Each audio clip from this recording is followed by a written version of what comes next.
Estamos de volta agora para falar sobre referências de pessoas em nossas vidas. Por que será que a gente escolhe determinada pessoa como referência?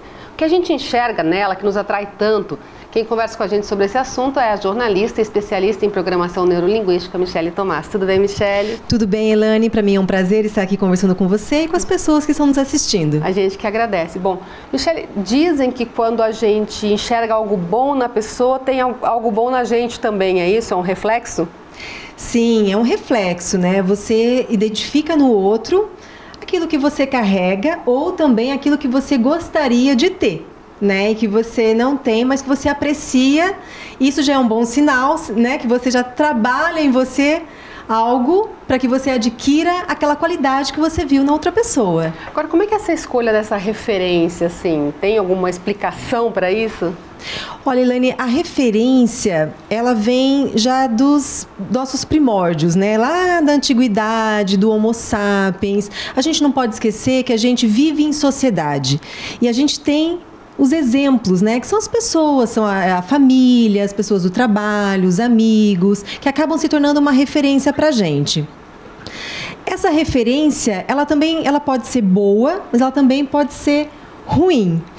Boa em que sentido? Porque elas trazem exemplos, como você falou, bons exemplos a serem seguidos, mas podem também se tornarem ruins quando a gente acaba se apegando muito a isso, a uma conformidade social. O que é uma conformidade social?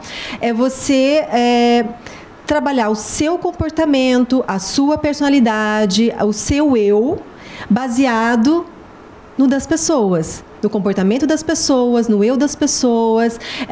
E vira uma imitação daí. Vira uma imitação, a gente trabalha muito com os nossos tabus, as expectativas, então a gente tenta responder a alguma expectativa. E essa expectativa pode estar na sociedade, pode estar em alguém da sua família, no seu ambiente de trabalho, e muito de você responder a essa expectativa, você pode acabar deixando o seu sonho, os seus objetivos para trás. E aí entra o risco, né?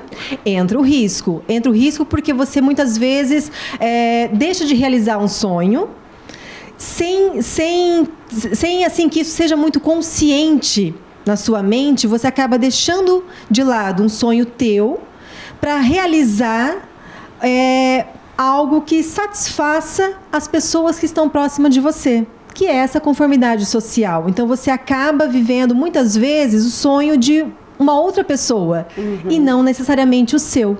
Ou seja, se inspirar, buscar inspiração em alguém, dizer, quero ter essa sabedoria, eu quero ter essa consciência, né, um dia, mas não pode ser um foco muito fechado só nisso, é isso? Isso mesmo. Não pode ser um foco muito fechado. Isso não quer dizer que aquela pessoa que teve sucesso realizando uma determinada atividade não significa que você, realizando a mesma atividade, vai ter sucesso. E a gente acaba trabalhando muito nesse sentido, por exemplo, quando você vê, às vezes, um ramo novo, uma atividade nova que vem para o Brasil, por exemplo, um ramo na gastronomia, em qualquer setor, veio aquela atividade nova e você enxerga aquilo como um sucesso. Poxa, aquela empresa, aquele empresário está tendo muito sucesso naquela atividade. E é muito comum a gente ver, num espaço curto de tempo, várias empresas abrindo naquele mesmo ramo, porque as pessoas entendem que fazer o que o outro fez, você almeja os mesmos resultados, mas isso não significa que você vai ter o mesmo resultado.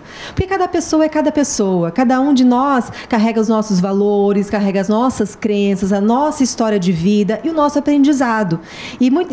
Claro, o nosso aprendizado é muito diferente do aprendizado das outras pessoas. A experiência de vida que elas tiveram é bem diferente. Então, isso muda muito esse significado de sucesso, apesar de você estar desenvolvendo a mesma atividade que uma outra pessoa. Então, ela pode ser uma referência, pode ser uma inspiração, mas eu tenho que me encontrar dentro daquilo. Sim, inspiração é ótimo. É muito bom a gente ter uma inspiração em uma pessoa, num familiar, em algo, às vezes até num sonho que você almeja. Ter aquilo como uma inspiração para você cumprir etapas. Então, o que é necessário é exatamente isso. Eu falo que a gente tem que fazer um copiar-colar.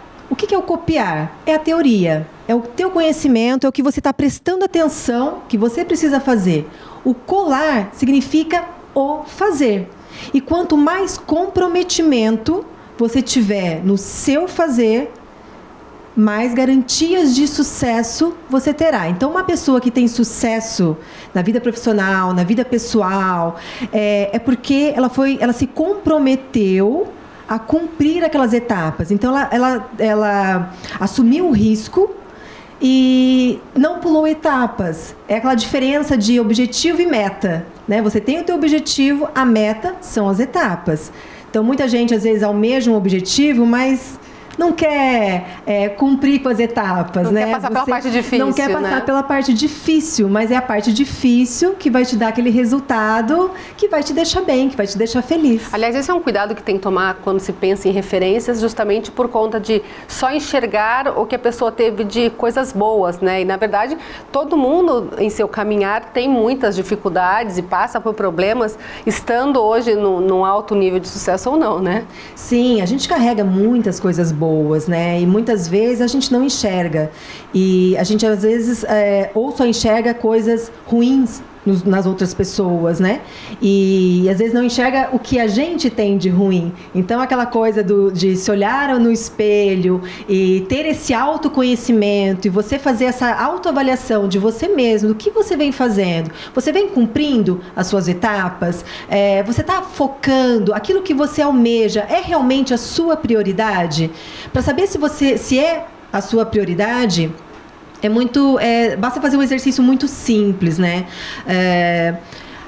Quando a gente tem uma prioridade e, por exemplo, guardar dinheiro, né? Eu quero muito guardar dinheiro, mas a partir do momento que eu vou ao shopping, que eu saio, que eu vou para um happy hour, que eu acabo me distraindo com o cafezinho, a roupa, o sapato, a saidinha, então guardar dinheiro, vou ter muito claro que não é a minha prioridade.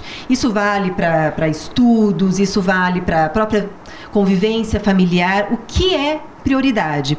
Eu falo que para as pessoas fazerem um exercício muito simples. Coloque num papel família, saúde, trabalho, relacionamentos e dê notas de 0 a 10. 0 como mínimo, 10 como máximo. E você vai colocando essas notas. Quando você dá uma nota baixa, que você considera baixa, é porque você está insatisfeito com isso.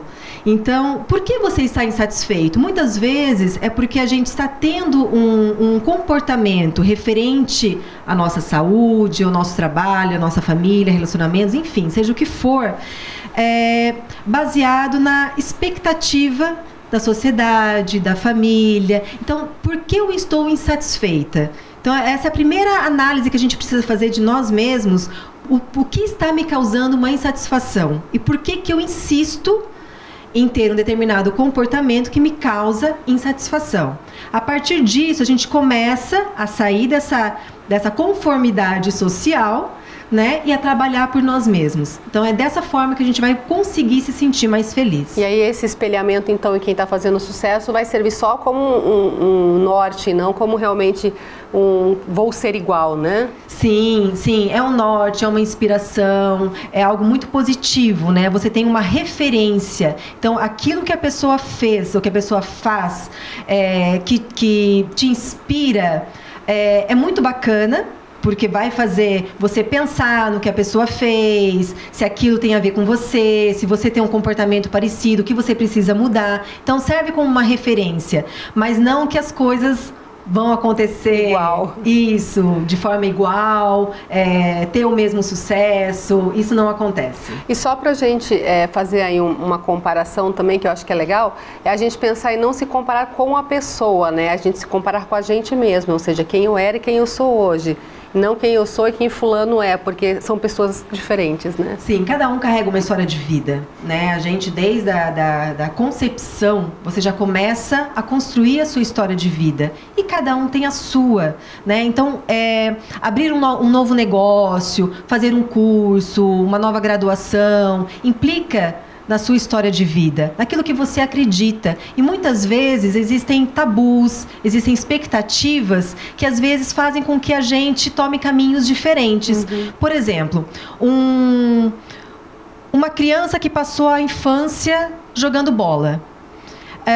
Provavelmente vai se tornar um adolescente, um adulto que queira de repente ser um jogador profissional. Quer dizer, a infância, o que aconteceu na infância moldou essa pessoa e ela nem sequer consegue experimentar uma nova profissão.